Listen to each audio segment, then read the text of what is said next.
নমস্কাৰ বন্ধু বান্ধৱীসকল, আজি এখন নতুন ভিডিঅ'লৈ স্বাগতম জনাইছো। আজিৰ ভিডিঅ'টোত আমি আলোচনা কৰিব গৈ আছো হায়াৰ ছেকেণ্ডাৰী ৰিজাল্টত মাৰ্কৰ বিষয়ে। ফাৰ্ষ্ট ডিভিজন কেনেদৰে পাব, স্কুটি স্কিমটো কি, গ্ৰেছ মাৰ্ক কেনেকৈ দিয়া হ'ব, এই সবিশেষ তত্ত্ব আমি এইখন ভিডিঅ'ত আলোচনা কৰিম। বলক ভিডিঅ'টো আৰম্ভ কৰো। যদি আমি প্ৰথমতে চাওঁ ডিভিজন চিষ্টেমটো, হায়াৰ ছেকেণ্ডাৰী পৰীক্ষা টোটেল 600 মাৰ্কৰ পৰীক্ষা হয়। তাৰে ভিতৰত আমাৰ 500 মাৰ্ক ধৰা হয় আৰু মুঠ 500 মাৰ্কৰ ভিতৰত আমাৰ ডিভিজনটো ডিভাইড কৰা হয়। আৰু কেনেদৰে ডিভিজন ডিভাইড কৰা হয় চাওঁ। ডিষ্ট্ৰিবিউচন মাৰ্কটো কেতিয়াৰ পৰা হয়, 85 বা তাৰ ওপৰত পোৱা মাৰ্কৰ আমি ডিষ্ট্ৰিবিউচন ধৰিবলৈ হয়। অৰ্থাৎ 425 নম্বৰতকৈ বেছি পালে বা 425 নম্বৰ প্লাছ পালে আমাৰ ডিষ্ট্ৰিবিউচন বুলি ধৰা হয়। ষ্টাৰ মাৰ্ক কেতিয়া হয়, ষ্টাৰ মাৰ্ক 75% মাৰ্কৰ পৰা 84% মাৰ্কলৈকে আমাৰ ধৰা হয় ষ্টাৰ মাৰ্ক। অৰ্থাৎ 375 পৰা 424 লৈকে আমাৰ ধৰা হয় ষ্টাৰ মাৰ্ক। ফাৰ্ষ্ট ডিভিজন যদি চাওঁ, ফাৰ্ষ্ট ডিভিজন 60% পৰা 74.8% লৈকে, অৰ্থাৎ 300 পৰা 374 নম্বৰলৈকে আমাৰ হৈ যায় ফাৰ্ষ্ট ডিভিজন। তাৰপিছত যদি আমি ছেকেণ্ড ডিভিজন চাওঁ, ছেকেণ্ড ডিভিজন 45 মাৰ্কৰ পৰা 59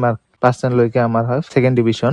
ছেকেণ্ড ডিভিজনত 225 নম্বৰৰ পৰা 299 নম্বৰলৈকে আমাৰ হয় ছেকেণ্ড ডিভিজন মাৰ্ক। থাৰ্ড ডিভিজনলৈ যদি চাওঁ আমি, থাৰ্ড ডিভিজনত 30% পৰা 44.8% লৈকে আমাৰ হয় থাৰ্ড ডিভিজন। মাৰ্কৰ ফালে যদি চাওঁ, 150 মাৰ্কৰ পৰা 224 মাৰ্কলৈকে হয় আমাৰ থাৰ্ড ডিভিজন। 150 নম্বৰৰ তলত পালে ফেইল বুলি ধৰা হয়। যদি কোনোবাই 150 নম্বৰৰ তলত পাইছে তেনেহলে ই ফেইল বুলি ধৰা হ'ব।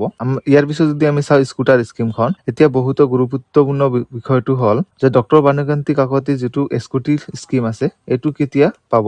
ইয়াৰ বাবে আপুনি 80% বা তাৰ ওপৰত পাব লাগিব। অৰ্থাৎ 400 নম্বৰৰ কমেও 400 নম্বৰতকে বেছি নম্বৰ পাব লাগিব। মানে এতিয়া ফাৰ্ষ্ট ডিভিজন পালেও আৰু স্কুটি নাপায়, কেৱল 80% থকা ওপৰত ল'ৰা ছোৱালীহে স্কুটিখন পাব। ইয়াৰ পিছত যদি আমি চাওঁ গ্ৰেছ মাৰ্ক কেনেকৈ পাব আৰু পাছিং কেনেকৈ দিয়া হয়। গ্ৰেছ মাৰ্ক ক'বলৈ গ'লে, গ্ৰেছ মাৰ্ক বিষয়বোৰত যদি আমি চাওঁ, অনলি এটা ছাবজেক্টত ফেইল কৰা পৰেহে পাব গ্ৰেছ মাৰ্ক। 2 বা 4 মাৰ্কৰ কাৰণে যদি তুমি ফেইল কৰিছা তেনেহলে এটা ছাবজেক্টতহে গ্ৰেছ মাৰ্ক দিয়া হয়। যদি আৰু বাকী 4টা ছাবজেক্টত পাছ কৰিছা, অনলি এটা ছাবজেক্টত ফেইল কৰিছে তেনেহলে 2 বা 4 নম্বৰ দি কিনে তোমাক পাছ কৰাই দিব। যদি আপুনি এটা ছাবজেক্টকৈ বেছিত ফেইল কৰিছে তেনেহলে আপুনি ফেইল হৈ যাব। HSLC এক্সামত কোনো ধৰণৰ কম্পাৰ্টমেণ্ট এক্সাম নাই। তেনেহলে তুমি নেক্সট যদি ফেইল কৰিছা এই বছৰ তেনেহলে নেক্সট বছৰহে পাছ কৰিব পাৰিবা। কিছুমান ষ্টেপ মাৰ্কিং চিষ্টেম আছে। ষ্টেপ মাৰ্কিং চিষ্টেমটো চোৱা, ফিজিক্স, কেমিষ্ট্ৰি, মেথামেটিক্স, ইকনমিক্স আদি ছাবজেক্টত কিন্তু ষ্টেপ মাৰ্কিং চিষ্টেম আছে। ষ্টেপ মাৰ্কিং চিষ্টেমটো হ'ল কি, যে এনচাৰটো যদি তোমাৰ ভুল হৈছে কিন্তু ষ্টেপবোৰ যদি ঠিক হৈছে তেনেহলে কিছু সংখ্যক মাৰ্ক তোমাক দিয়া হ'ব। সেয়েহে ছাত্ৰ ছাত্ৰীসকল, এইবাৰ এক্সাম চিষ্টেমটো বহুত ইজি হয়। তেনেহলে সঠিকভাৱে যদি প্ৰিপাৰেচন কৰিছা তেনেহলে ভাল নম্বৰ পাই তুমি নিশ্চয় পাছ কৰিবা। আপোনালোকৰ মতে কিমান নম্বৰ পাব বুলি আশা ৰাখিছে কমেণ্টত জনাব।